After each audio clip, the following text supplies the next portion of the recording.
한덕수 권한대행이 거부권을 했고 지금 한번 거부권을 당해보니까 이재명이 똥줄이 탔죠. 꼼수를 쓰는 게 총리 시절의 내란 혐의만 포함시켜서 총리 탄핵을 하겠다라는 식의 아니 그럼 과거에 한덕수를 탄핵하겠다는 네. 거예요. 저는 헌재에서 기각돼서 복귀할 거라고 보거든요. 네. 그러고 나면 나도 복귀할 줄 알았다고 또 떠들어줄 다 그럴 거예요. 이제. 조중동부터. 예, 조중동부터 예. 당연하게 예측됐던 결과라고 그렇게 얘기할 거예요. 그러니까 선관위 논리가 이거 아닙니까? 네. 이재명은 대선에 나갈 가능성이 있는 사람이므로 선운동을 네. 하면 안 된다. 이 논리거든요. 네. 조정훈 탄핵 반대 음. 내란 공범이라고 프레카더라고요. 이거는 된다는 거거든. 네. 조정훈은 절대 대선에 안 나올 거라는 전제가 있어야 이게 가능한 거 아니에요. 네. 조정훈이 왜 대선에 안 나가? 왜 이 후보를 아예 박탈하냐고 선관위가 무슨 자격으로.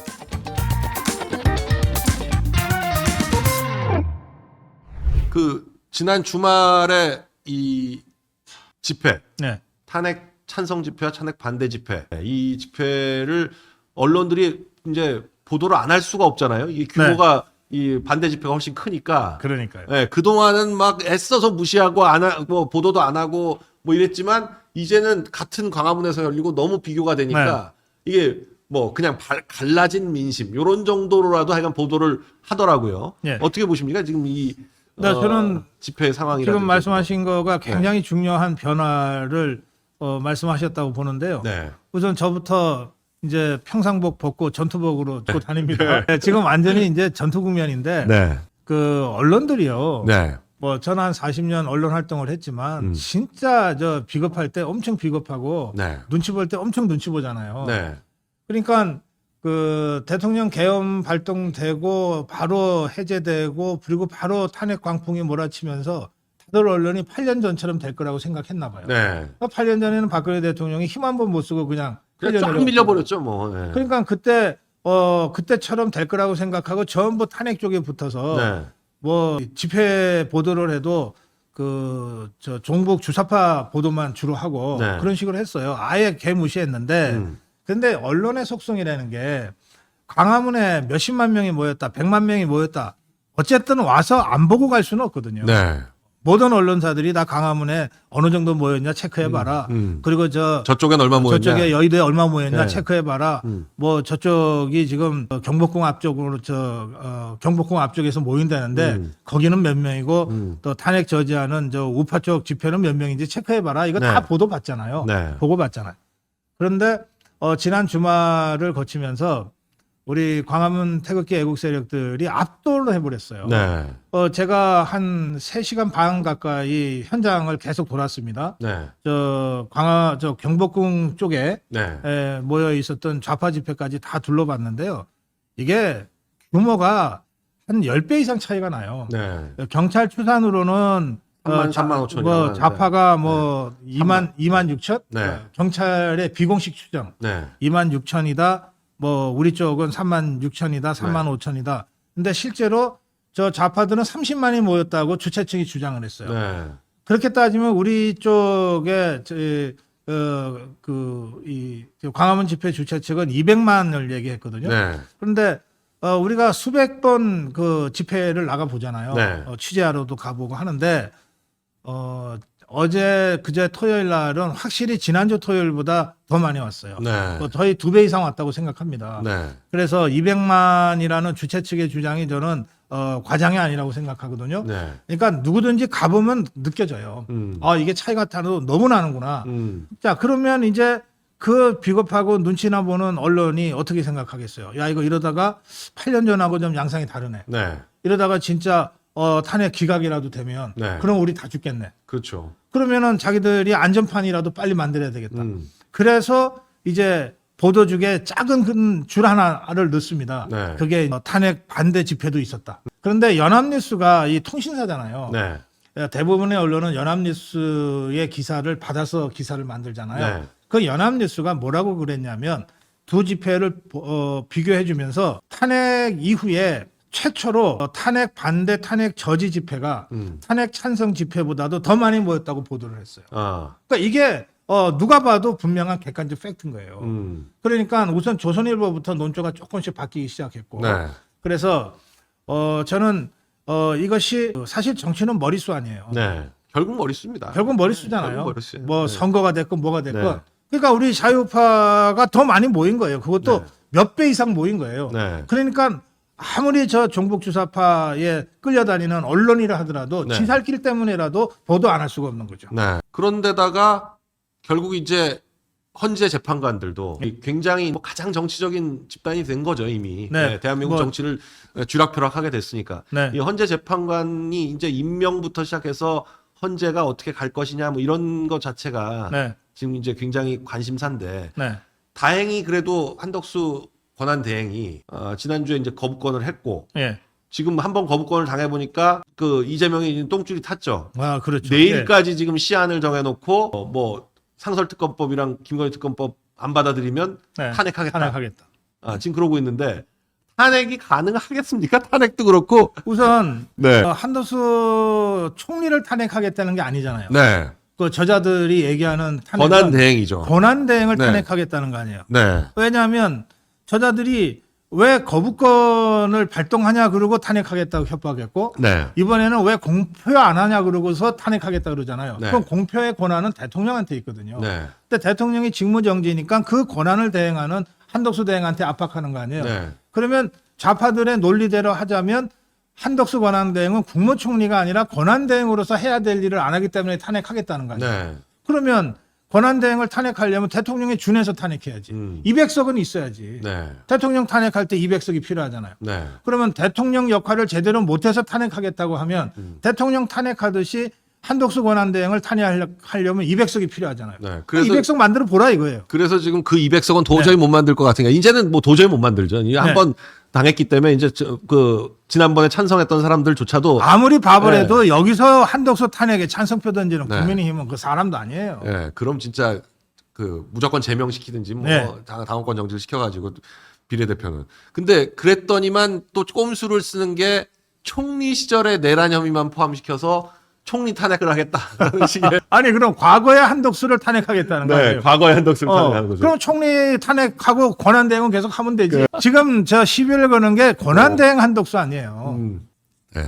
근데 한덕수 총리가 저걸 전혀 쫄지 않는 것 같아요. 아, 그럼요. 네, 탄핵하라면 해라. 제가 한덕수 총리는 꽤 오랜 인연으로 알고 지내는데 네, 뭐 그렇다고 뭐 자주 만나는 건 아니고 드문드문 그저 2, 3년에 한 번 네, 그러는데 굉장히 강단이 있어요. 네, 굉장히 강단이 있고 무엇보다도 이 헌법과 법률로 무장돼 있어요. 네, 그러니까 이제 이 한덕수 총리의 사고 방식은 뭐냐면 아무리 뭐라 그래도 헌법에 안 맞는데 내가 어떡하냐는 거예요. 네, 차라리 내가 뭐 탄핵 당하면 당했지 뭐 헌법에 안 맞는 건 못 하겠다는 거거든. 네, 그러니까 지금 그 저쪽에서 그 강요하는 거가 김건희 여사 특검법 더 네. 계약된 특검법 아니에요. 네. 그리고 지금 말은 특검법이지만 사실은 재판관 임명인 거죠. 그렇습니다. 이 경우에 네. 자기가 총리로 있을 때 두 번, 세 번 위헌적 요소가 많으니까 안 됩니다라고 대통령한테 거리껏 요청을 했던 사안인데 네. 그게 더 계약된 더 위헌적인 상태로 왔는데 이걸 어떻게 공포를 합니까? 네. 차라리 저 안 하고 말지. 그러니까 한덕수는 그런 사람은 아니다. 네. 그다음에 이제 또 다른 핵심 쟁점이 헌법재판관 임명 문제잖아요. 네. 저는 이거 한덕수 총리가 절대 임명 안 한다고 생각합니다. 네. 그것은 한덕수 총리가 그런 헌법의 원리와 헌법 가치를 무엇보다도 중요시하는 사람이기 때문에 네. 저는 그 부분을 믿습니다. 네. 근데 그렇게 됐을 때 이게 지금 문제가 탄핵을 150석 가지고 쟤들이 통과됐다고 땅땅 두들겨 버렸는데 그게 아니다라고 하게 되면 권한쟁의 그 소송으로 가야죠. 네. 그러면 또 이제 소송으로 가면서 네. 이 탄핵 소추 자체도 말도 안 되니까 이건 정지되고 네. 이렇게 돼야 되는 거 아닌가요? 어떻게 되나요? 그렇죠. 그러니까 일단 저 탄핵이 가결돼도 150석으로 가결을 했다고 자기들이 해도 했다고 그건- 땅땅 두들겨도 그건 지그들끼리 얘기니까 네. 한덕수 권한대행은 권한대행으로서 탄핵당한 게 아니니까 네. 권한대행 직무를 계속하면서 네. 권한쟁의 신청을 해서 이게 황당하고 엉터리 같은 짓이다라고 하는 것을 헌재로부터 판단을 받아야죠. 네.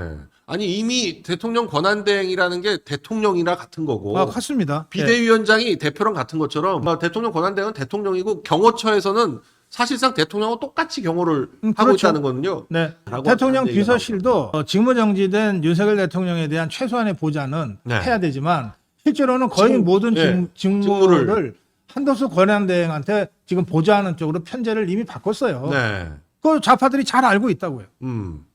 그러니까 지금 사실 그 2017년에 황교안 권한대행 때도 예. 저 탄핵 얘기가 나와가지고 네. 권한대행을 탄핵하겠다 뭐 이런 얘기가 나와서 그때 이미 국회 입법조사처에서 한번 유권 해석을 했었거든요. 200석이 예. 필요하다고. 그 말이 안 된다고. 네. 예. 그랬죠. 네, 200석이 필요하다고 얘기를 했는데 그때 나왔던 유권 해석을 이번에도 뭐 바꾸거나 할 가능성은 없어 보여요. 국회에서도 지금 200석 얘기가 계속 나오니까. 그러니까요. 예. 예. 그러면 저들이 계속 원하는 건 결국은 지금 특검법은 지금 논란의 대상이 아니고 특검법은 그야말로 핑계인 거고 사실 뭐 지금 특검법 해가지고 언제 하겠어요. 지금 얘들은 시한에 쫓기는 게 무조건 이재명 공직선거법인데. 그렇습니다. 예, 이재명 공직선거법 그 선고가 나오기 전에 빨리 이 헌재 판결이 나와야 되는데 예. 지금 6명 체제하에서는 기각될 게 너무 뻔해 보이니까 예. 예, 지금 사실 김명수 대법관이 임명한 2명과 예. 문재인 대통령이 임명한 2명 네. 그리고 조희대 대법원장이 임명한 1명과 윤 대통령이 임명한 1명 예. 이렇게 6명인데 예. 그렇습니다. 이 두 분은 지금 이 분위기면 지금 조희대 대법원장이 임명한 김복형 헌법재판관이나 이 윤석열 대통령이 임명한 정영식 헌법재판관은 예. 지금 이렇게 찬반 갈리고 이런 분위기라면 네. 당연히 그러고 아유, 6명 체제면 당연히 기각에 당연하죠. 예, 당연히 기각으로 갈 거거든요. 그러니까 예. 6명 체제에서는 도저히 안 되고 네. 저쪽이 가능하게 하려면 그 2명 마은혁과 정계선을 집어넣어서 네. 6명을 만들어야 음. 이 탄핵 인용이 가능하거든요. 그렇습니다. 근데 그러니까, 그것도 예, 시간이 없어요. 그것도 시간이 없죠. 왜냐하면 문재인이가 임명한 2명이 4월이면 또 그만두거든요. 4월 18일, 예. 19일이면 이제 예, 나가는 거기 그렇습니다. 때문에 18일까지입니다. 그리고 이제 이 대목에서 이제 권성동 원내대표가 법리적으로 해석을 잘했어요. 네. 뭐냐면 헌법재판관은 헌법재판소라고 하는 헌법기관의 재판관을 임명하는 것이기 때문에 네, 권한대행이 할 수가 없다는 거예요. 네, 이 헌법기관인 대통령만이 다른 헌법기관의 어떤 기관장 또는 그 위원들을 임명할 수 있다는 거예요. 네, 그러니까 이것은 황교안 권한대행 체제 때도 그 당시에는 그 지금의 좌파들이 황교안 권한대행한테 임명하지 말라고 했던 그 뭐 논리거든요. 그냥 다 그 한마디씩 다 그때 했었더라고요. 추미애, 뭐 박범계니, 우상원이, 박주민이 박주민이 이 뭐 우상을 다 했단 말이에요. 다 한마디씩 했더라고요. 그래서 황교안 권한대행이 그때 임명을 안 했잖아요. 네. 못하기도 하고 안 하기도 했어요. 그러는 바람에 박한철 헌재소장이 임기가 다 돼서 그만둔 상태에서 8명으로 결국 했죠. 박근혜 대통령 탄핵으로 갔잖아요. 네. 그러니까 그때 그 논리가 지금은 왜 달라지냐 이 말이에요. 그리고 이제 직무 정지 상태의 권한대행과 이제 아예 탄핵이 가결돼서 네, 이제 거리된 상태. 거리된 상태의 권한대행이 그거 다르죠. 또 좀 다르다. 그래서 네. 황교안 권한대행은 당시 거리된 상태에서 대법원장 추천목 1명을 임명을 네. 했던 거거든요. 박근혜 대통령이 탄핵된 다음에 네, 이제 비로소 임명을 했어요. 네, 그러니까 이제 진짜 대통령이 없으니까. 네, 그러니까 지금은 윤석열 대통령이 대한민국 대통령이에요. 네, 그런 상태에서 어떻게 권한대행이 다른 헌법기관의 위원을 임명을 합니까? 네, 말이 안 되죠. 네, 그래서 못 한다는 거예요. 네, 그러니까 한덕수 총리도 헌법상 그렇게 돼 있는데 나한테 헌법 위반하라는 거냐? 네. 지금 이렇게 해서 버티고 있는 중인 거예요. 네. 아니 근데 논리가 너무 딱 들어맞는 논리고 자기들 민주당 쪽에서도 그런 논리를 주장했었기 그렇습니다. 예. 그 당시에 그 논리를 주장하면서 하는 얘기가 대다수의 헌법학자들이 그렇게 얘기하고 그렇죠. 예. 있다라고 했는데 지금 뭐 말을 어떻게 바꾸겠습니까? 그러니까 자기들도 지금 그 총리 시절의 행위를 가지고 뭐 발의를 하겠다 뭐 이런 지금 그래서 꼼수를 어떻게든 얘기하는데. 이 한덕수 권한대행을 몰아내야 지그들이 협박하는 대로 될 것 같은데 네. 그런데 그것도 또 오산이에요. 한덕수 권한대행이 진짜로 뭐 탄핵이 되면 탄핵이 됐다고 칩시다. 네. 그 다음에 그 물려받을 최상목. 권한대행은 최상목 네. 경제부총리예요. 더 말이 안 되죠. 그거는 예, 진짜. 이 최상목 경제부총리한테는 아예 이빨도 안 들어갑니다. 네. 그 다음에 이주호 교육부총리예요. 그렇죠. 예, 더안 그러니까 들어가죠. 네. 사실은 산 넘어 산입니다. 네. 예, 그래서 저는 이 종북 수사파들이 얼떨결에 내란죄 뒤집어 씌워가지고서 어쨌든 탄핵으로까지는 갔는데 그런데 한동훈이를 협박하고 막 회유해갖고 갔는데 막상 헌법재판소 탄핵 재판에서는 뭐 전혀 자신이 없는 거예요 지금. 네. 그러니까 지그들은 급하지 시간은 없지 이러다가 이재명이 선거법 확정되면 끝나지. 네. 그리고 저 헌법재판관 2명 4월 18일 날 문재인이가 임명한 두 사람 그둘 임기 끝나면 그냥 끝나버리는 그거 끝나지. 거예요. 네. 그러니까 어떻게든 지금 협박해서 끌고 가려고 하는데 네. 그거 그대로 안 된다. 네. 이 모든 행위는 나중에라도 다 이게 헌법을 위반했냐, 법률을 위반했냐 가지고 다 사법 처벌을 받게 돼 있어요. 네. 그러니까 한덕수한테 그냥 너 우선 윤석열 대통령 탄핵해주고 너 감옥 가라 이런 얘기랑 똑같은 거거든. 네. 이걸 어떻게 평생 그 헌법 지켜가면서 일해온 이 한덕수 권한대행이 어떻게 이걸 합니까? 차라리 저 종북주사파들한테 두드려 맞는 한이 있더라도 이거는 못 하는 거지.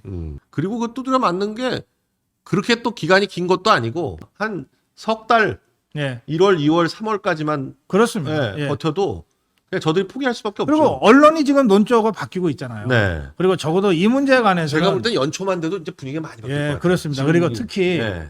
트럼프 대통령 취임 이후에 네. 확 바뀔 것 같아요. 네. 지금 미국에서 나오는 여러 가지 메시지가 그거 아닙니까?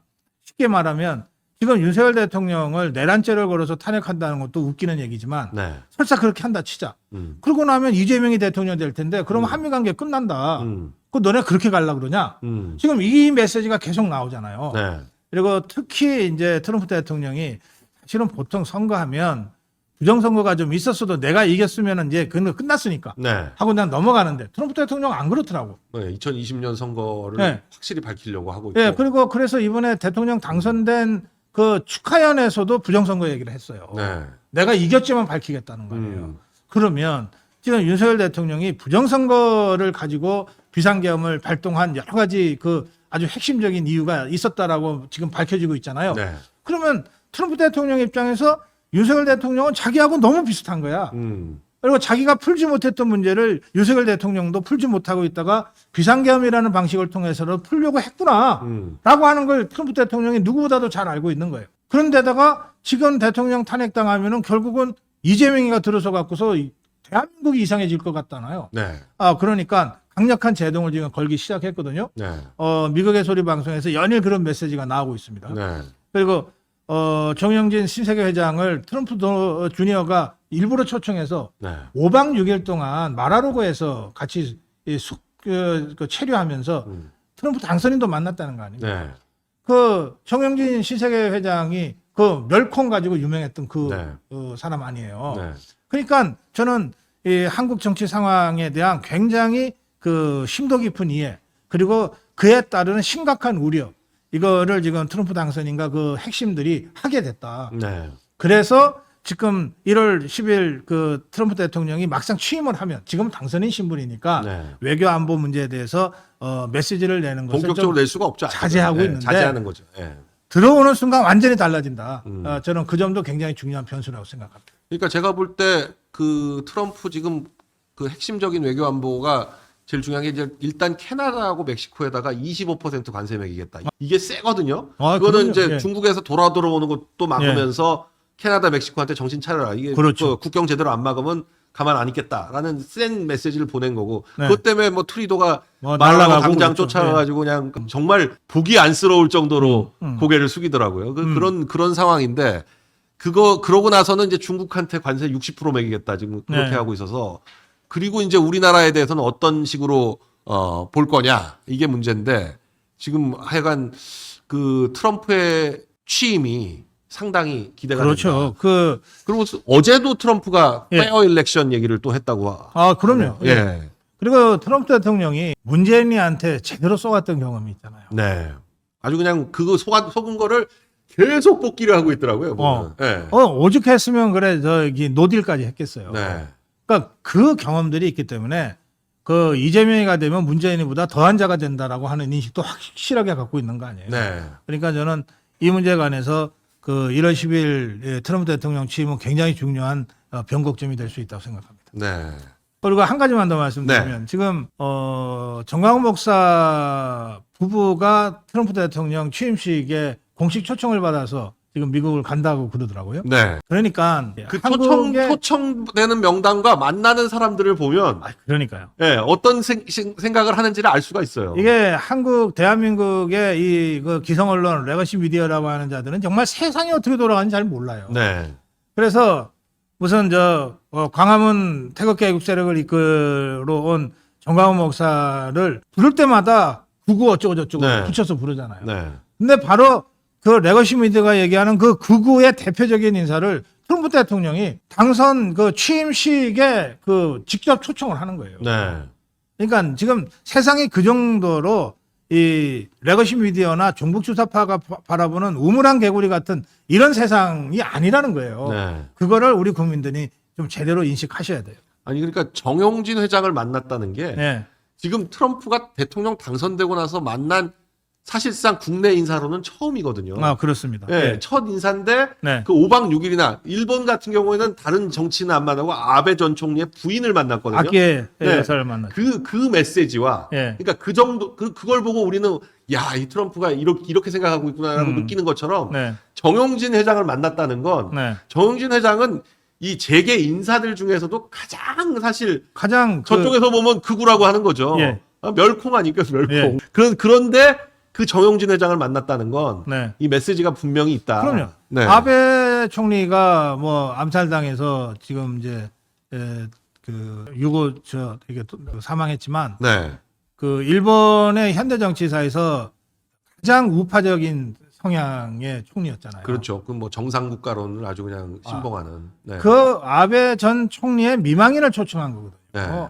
그러니까 이것이 주는 메시지는 아주 분명합니다. 네. 이게 그야말로 그 전 세계가 그 푸틴 네. 또 시진핑, 김정은이 같은 불량 국가들과 자유우방 국가 간의 전면전이다. 네. 이런 인식을 밑에 깔고 있어요. 네. 다만 그 전쟁을 수행하는 방식으로 트럼프식 방식이라고 하는 것이 있는 거지. 트럼프가 이런저런 무슨 지금 진행되고 있는 정말 그 목숨 건 이 이념 전쟁의 현실을 잘 모르고 네. 자기 이익만 챙기려고 하는 이런 사람이 전혀 아닌 거예요. 네. 그러니까 우리 언론이 그동안 트럼프를 정말 왜곡하게 잘못 보도해왔고 그 네. 과정에서 우리 국민들이 트럼프를 정말 왜곡된 인식을 많이 갖고 있었는데 그거 이제 우리가 바로 잡아야 돼요. CNN, 뉴욕 타임즈 네. 뭐 이런 아주 대표적인 미국 내에서도 대표적인 좌파 언론. 좌파 언론인데 네. 그것만 보고 거기 나오는 얘기가 다 진짜인 줄 알고. 그러니까 CNN이나 뉴욕타임스는 우리나라로 치면 한결의 글쎄, 경향이. 한겨레 경향이나 MBC 같은 네. 거거든요. 네. 예. 그걸 보고 지금 한국 사정을 이해하려고 하는 거랑 똑같은 그러니까요. 건데. 예, 미국에서는 아니 그러니까 미국에 있는 교포들은 다 트럼프가 그냥 당연히 된다고 다 알고 그렇죠. 있었거든요. 예. 심지어는 뉴욕이나 LA 사는 사람들조차도 거기는 완전 민주당색이기 때문에 예. 그럼에도 불구하고 여기만 그렇지 딴 데는 다 트럼프기 때문에 당연히 트럼프가 된다 이렇게 했는데도 우리나라 언론들은 끝까지 해리스 된다고 한 거 아니에요. 그러니까요. 예. 예. 아니 그렇게 조금이라도 그랬으면 경합주에서 단 한 주라도 이겨야죠. 네. 경합주를 싹쓸이했다는 건 완벽하게 그래서- 넘어갔다는 건데. 아니 그 언론인들이 그 뻔뻔하기는 뭐 어제 오늘 일이 아니지만 네. 그 정도로 떠들어댔는데 결과가 완전히 거꾸로 났다든지 완전히 예상을 뒤집었다 그러면 어디 사과하는 자 하나 정도는 있어야지. 네. 아, 제가 미국 정치를 잘 몰랐습니다라든지 이 세상의 흐름을 잘 몰랐습니다라든지 그 다음날 뻔뻔하게 나와가지고서 또 트럼프 해설하고 한다. 사실 트럼프가 될 줄 알았다고 또 다 바꿔요, 그 말을. 미국의 분위기가 이미 그랬다. 그러니까 이렇게 보면 네. 이제 언제가 될지 모르지만 몇 달 후에 저는 헌재에서 윤석열 대통령 기각돼서 복귀할 거라고 보거든요. 네. 뭐 좀 확신합니다. 네. 그러고 나면 아 나도 복귀할 줄 알았다고 또 떠들어 다 그럴 거예요. 이제. 조중동부터. 예, 조중동부터. 예. 당연하게 예측됐던 결과라고 그렇게 얘기할 거예요. 그러니까. 그 우리가 그래서 그 치부책에 잘 써놔야 돼요. 네. 이것들이 지금 무슨 짓을 하고 있나. 네. 그러니까 특히나 조중동에 평소에 우파라고 생각했는데 네. 이번에 보니까 완전히 태도를 바꾼. 네. 예. 뭐 JTBC, MBC처럼 원래 그랬던 데는 그렇지만 심지어 조중동조차도 지금은 완전히 그렇죠. 그런데 네. 조중동에서도 이 대표적인 인사들을 진짜 적어놔야 네. 됩니다. 그 이거. 좌파 본색을 네. 드러낸 자들 우리가 잊지 말고 다 써놔야 됩니다. 네. 근데 이제 새해를 말씀하셨으니까 네. 제가 지난주에 굉장히 중요한 그 여론조사 보고서를 하나 소개를 해드렸는데 이건 다 보도가 된 겁니다. 네. 근데 그냥 대충 묻혔어요. 보사연, 보건사회연구원이요. 보사연이 이제 국민들의 복지 정책을 입안하고 기획하고 제안하는 데잖아요. 네. 거기서 이 복지 정책을 하려면 아무래도 우리 국민들의 이념 성향, 정치 성향 이걸 이를테면 좌파냐 우파냐 중도냐 이런 것들을 계속 조사하고 그걸 바탕으로 해서 뭔가 정책을 입안하잖아요. 그 보고서가 발표가 됐어요. 근데 보수가 더 보니까 늘었더라고요. 보수가 40이야. 네. 30.8인가 그래. 네. 40. 네. 좌파, 내가 좌파라고 생각하는 사람은 22%밖에 안 돼. 줄었어요, 또. 예, 줄었어요. 네. 그다음에 중도라고 답한 사람도 줄어가지고 네. 38이에요. 네. 그럼 무슨 얘기냐? 나 중도라고 생각했던 사람들이 나 보수라고 대답하게 된 거예요. 네. 그다음에 나 좌파라고 했던 사람들은 줄은 거야. 중도로. 자, 바뀐 그러면 거죠. 이게 보사연 연구는 정치적인 여론조사가 아니기 때문에 네. 무슨 정치적으로 오염되지 않은 조사라고 거의 유일하게 네. 그렇게 보고 우리가 그 조사를 보면 대한민국은 여전히 내가 우파다라고 생각하는 사람들이 40%의 다수파인 거예요. 네. 그리고 나는 좌파야. 그래서 윤석열을 어쨌든 빨리 끌어내리고 처단해야 돼. 라고 생각하고 주장하는 사람들은 고작 22%에 불과한 거예요. 네. 그 다음에 나머지 38%의 중도는 이 가운데에서 지금 보고 있는 거거든요. 네. 그런데 이 중도가 점점 줄어들고 있어요.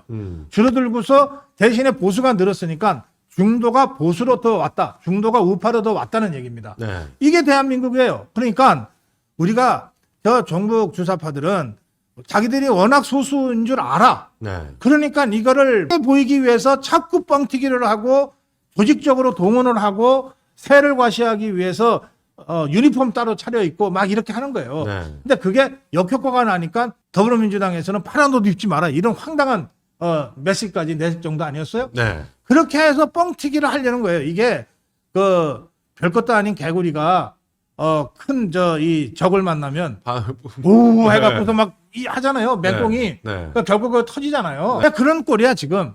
그래서 저는 우리 자유파는 그냥 우리 있는 모습 그대로만 보여줘도 된다. 네. 이게 대한민국이고 이게 대한민국의 주류다라고 하는 것을 그대로 보여주면 된다. 지금 우리가 아까 광화문 집회 쭉 말씀드렸는데 아니 거기 100만 명, 200만 명 중에 동원된 사람이 누가 있어요? 네. 유니폼 입은 사람 누가 있습니까? 네. 무슨 깃발 든 사람도 없어요. 네. 그리고 뭐 이게 무슨 단체 태극기, 뭐 이런 것도 없어요. 송조기 이것도 네. 갖고 오는 분들이 아니에요. 네. 그냥 와 혼자 전철 타고 와. 네. 그러면 현장에 가서 이거 나눠주는 거 있으면 자기가 들고 이거 흔드는 거거든. 네. 그러니까 이게 대한민국 국민이라는 거예요. 그러니까 이것을 그대로 표현해주면 그게 곧 우리의 새가 된다.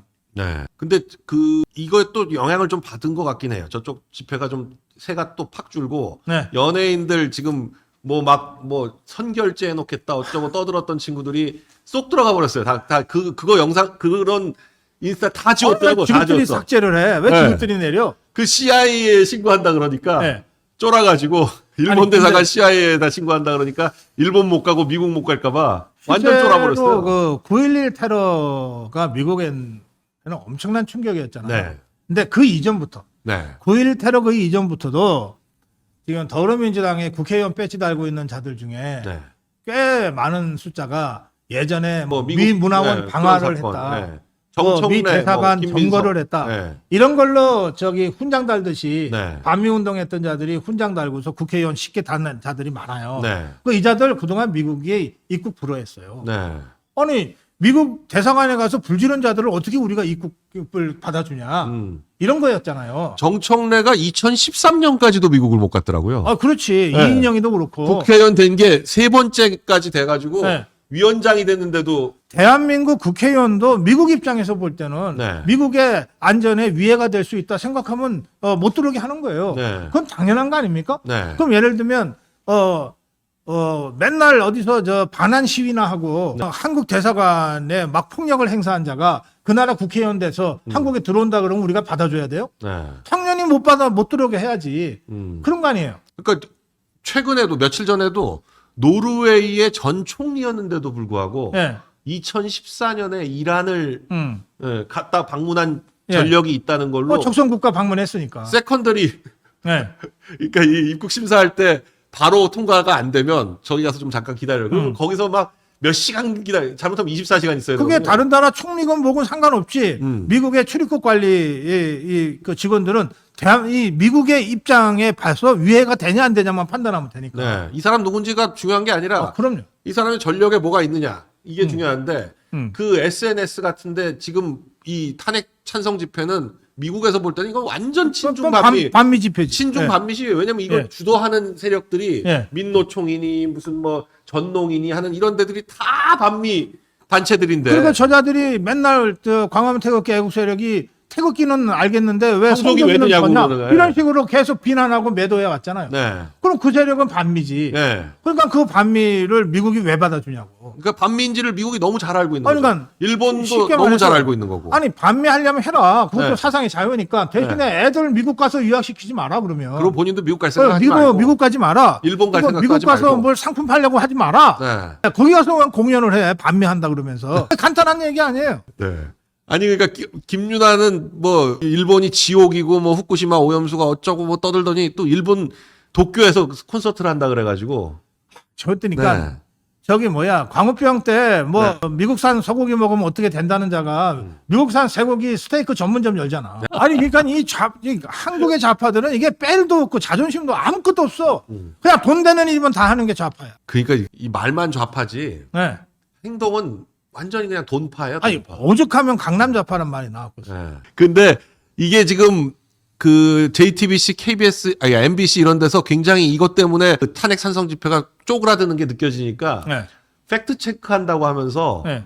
그거 아니라고 말 주장을 해요. 근데 실제 사례를 들어서 얘기하는 게 아니라 네. 아니 그러니까 네, 그냥 아니라고 우겨. 아니 그러니까 좋아요. 그럼 아니면 본인이 나와서 아니라 그러면 돼. 그럼 우리가 네. 인정해 줄게. 네. 아니 그렇죠. 그게 뭐 아이유가 됐건 누가 됐건 간에 본인이 뭐 SNS에 글이라도 올려. 네. 아 나는 사실은 탄핵을 반대하는 사람입니다. 저는 반미가 아닙니다. 라든지. 그렇게 올리면 되잖아. 네. 그 많은 SNS 얼마나 많은 수단들이 있는데 왜 본인들은 대가리 숙이고 있고 옆에서 그러냐고. 근데 지금 보면 실제로 이스타 같은 경우에 취소됐다는 게 꽤 올라오고 있어요. 그렇죠. 당연히. 네. 아니 미국 CIA든 미국 CIA라고 말하는 게 말이 CIA지 사실은 그냥 네. 미국 대사관이잖아요. 네, 미국 대사관. 네, 미국 대사관에서 봤을 때 일부러 정보를 수집하진 않지만 네. 있는 정보를 참조 안 할 리는 없죠. 네. 이 사람의 성향을 일부러 알고 싶다고 그 사람 뭐 다른 걸 추적하진 않겠지만 자기가 자기 스스로 이게 SNS에 그렇잖아요. 올려놓은 건데. 제가 뭐 미국 사정은 잘 모르지만 네. 출입국 관리하는데 보면 이 사람이 반미 활동을 했나 네. 또는 반미 성향이 있나 네. 또는 그래서 미국에 들어와서 혹시나 위험한 행동을 할 우려가 있나 이런 항목이 제일 중요한 항목이에요. 네. 그렇게 치면 한국의 어느 저 구석대기에 SNS에 올린 글도 동시에 AI가 다 잡아내잖아요. 네. 그래서 이 사람 한국의 연예인인데 이런 글을 올렸어요. 라고 체크해 줄 거 아니에요. 네. 그걸 보면 어떻게 통과시키냐고. 네. 일부러 무슨 사찰하기 위해서 무슨 미국 제임스 본드 같은 스파이들을 쫙 풀어가지고서 네. 누구는 집회마다 어떻고 쫓아다 누구는 이런 게 아니라니까. 이걸 분류표를 만들어서 동그라미 아니, X 세모 할 그건 필요가 아니라고. 없이 네. 그 사람에 대해서 그냥 AI로 딱 떠보면 쫙 뜨는데. 네. 그럼 그거 체크도 안 하냐고 그러면. 네. 그 정도 체크하는 게 정보기관인 거죠. 당연하죠. 네. 그래서 그래서 이거는 지것들이 판 우물이야. 지금 그 연예인들 뭐 선결제니 어쩌니 무슨 뭐 서로 난리치다가 싹 다 지웠어요 그걸. 왜 또 지우긴 왜 지워? 그렇게 소신이 없어. 아니 그러니까 좌파들도 그러니까 이 김어준부터 그럴 거예요. 일본 못 간다 그러면 정말 발작할 걸요.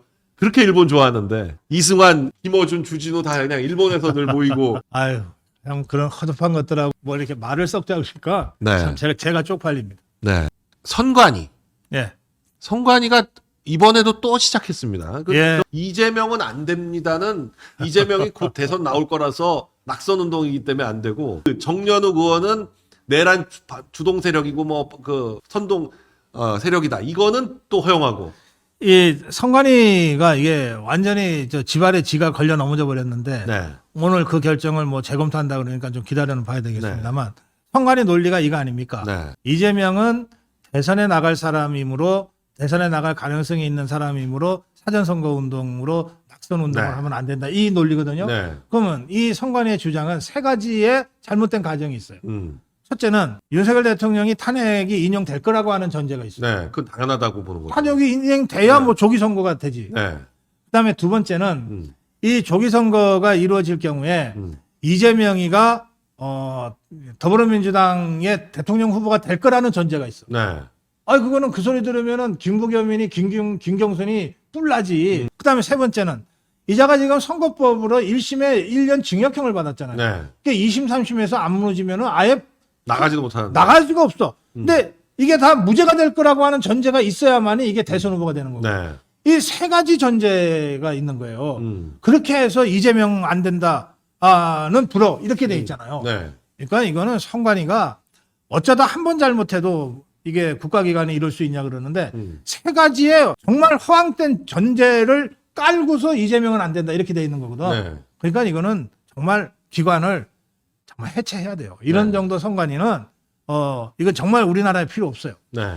그다음에 또 한 가지는 그래놓고 저희 고성구 TV가 있는 지역이 마포갑이에요. 네. 그 지역이 이제 조정훈 의원이 네. 있는 데인데 여기다가 더불어민주당이 프래카드를 걸기를 조정훈 탄핵 반대 내랑 공범이라고 프래카드를 걸었어.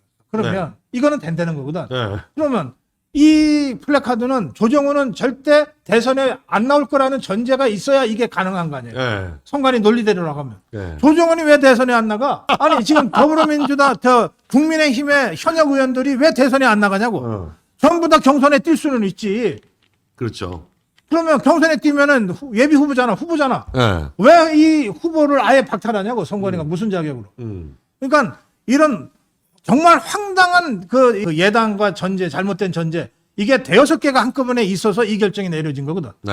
그래서 저는 뭐 재검토를 해서 뭐 어떻게 하고 그거는 선관위가 알아서 할 일이지만 이런 선관위는 필요 없다는 거예요. 네. 이런 선관위는 정말 해체해야 된다. 아니면 기구를 없앨 수는 없잖아요. 네. 그러면 저 선관위 위원장부터 해서 저 말단 직원까지 다 합쳐봤자 한 3,000몇 명밖에 안 된다는데 전부 다 해고하고 거기에 걸맞는 우리 공무원들 3,000명 채우는 거 일도 아니잖아요. 네.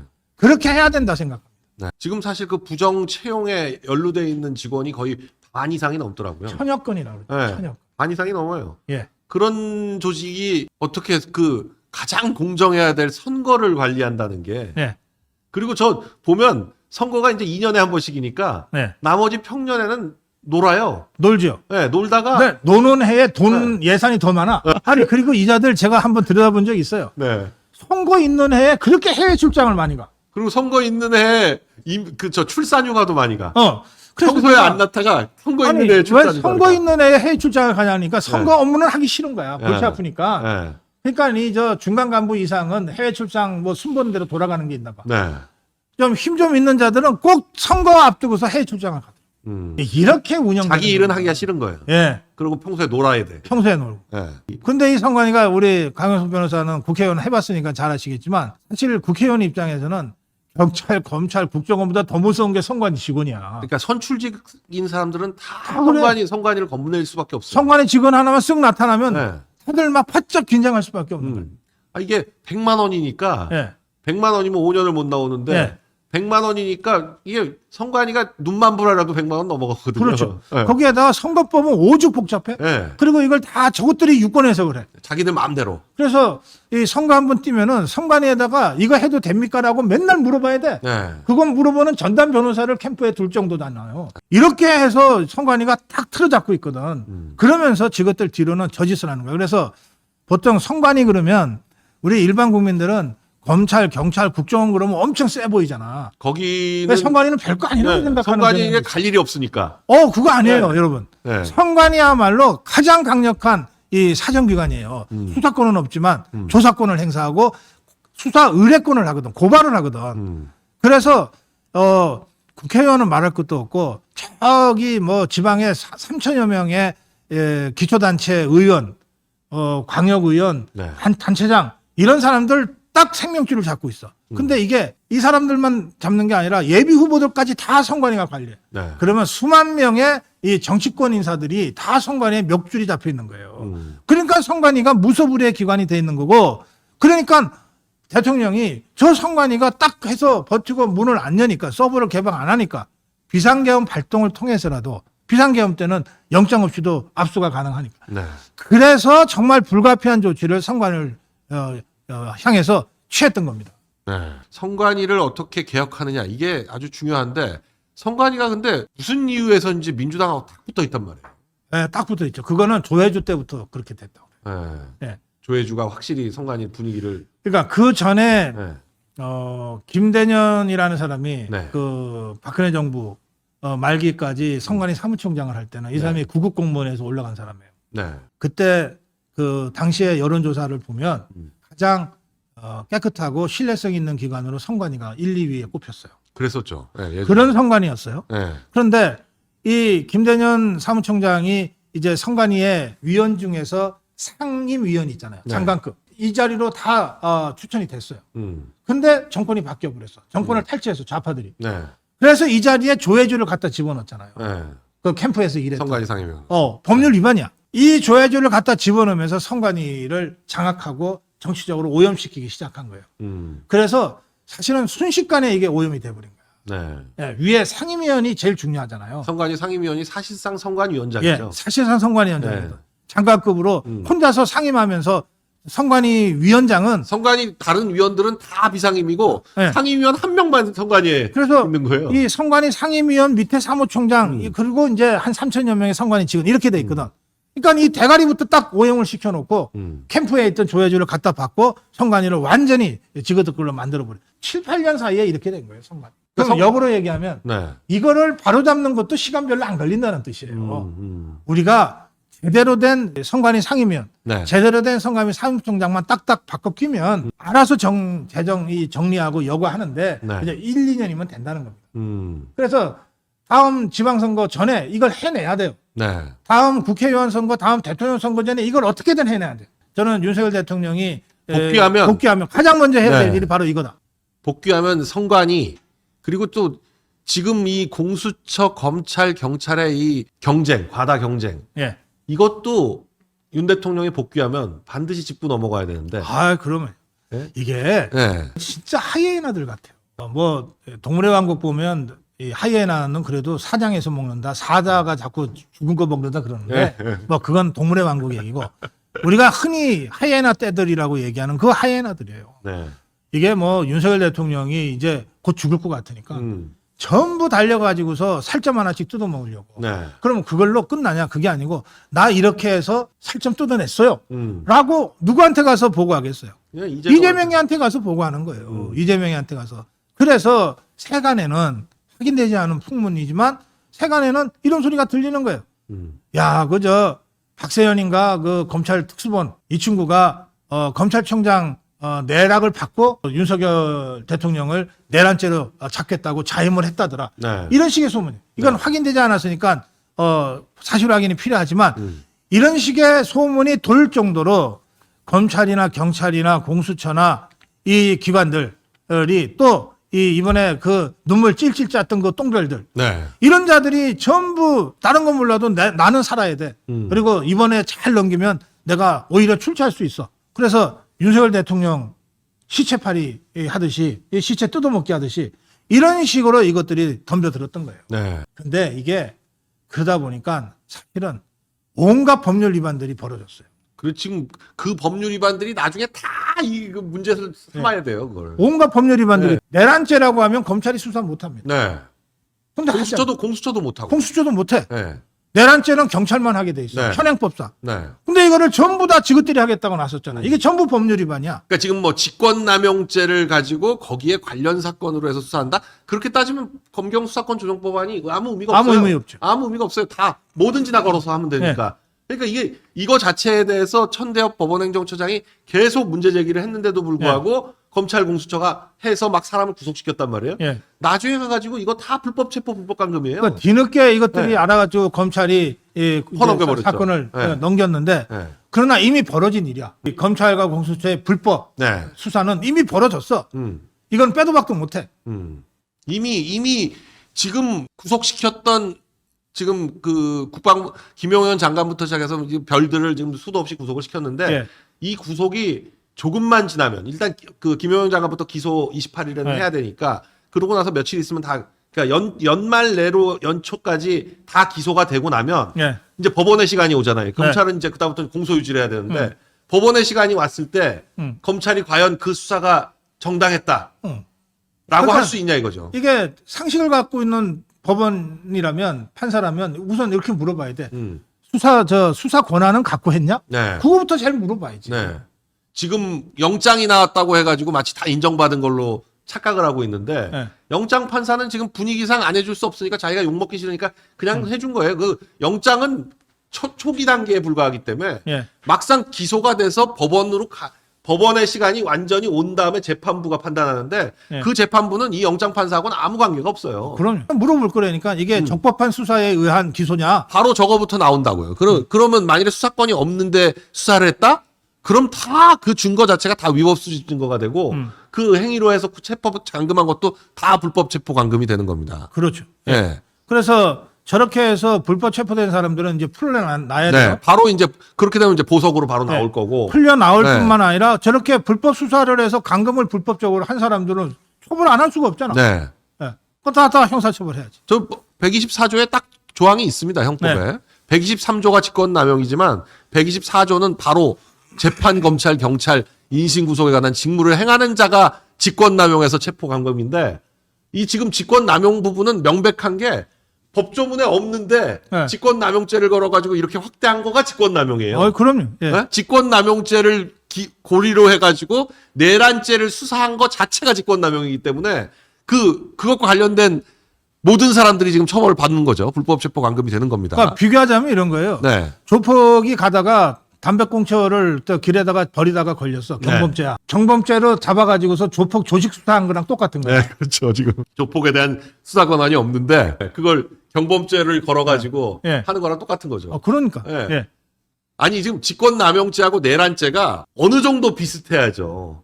어느 정도 이 죄에서 이 죄로 간다는 게 어느 정도 비슷해야 되는데 직권남용죄는 5년 이하의 징역에 처하는 아주 상대적으로는 그렇게 상대적으로 가볍죠. 네, 가벼운 죄예요. 상대적으로 아니, 내란죄는 가벼운 죄야. 사형 무기 아니야. 네, 내란죄는 수괴에 대해서는 사형 무기밖에 없어. 그런데 그런 죄를 이걸로 걸어가지고 수사를 하고 기소를 한다? 말이 안 되는 거죠, 말이. 그리고 공조본이라는 것도 마찬가지고. 공조본이라는 게 어디에 법률상 근거가 있냐. 아니 그냥 지그시끼리 똥딱점을딱 임의로 만들었어요. 네, 말도 안 돼. 아니 누가 위에서 지시하는 것도 아니고, 네. 뭐 장관들끼리 뭐 협의를 했거나 이런 것도 지금 법무부 장관, 행안부 장관 다 공석인데 네.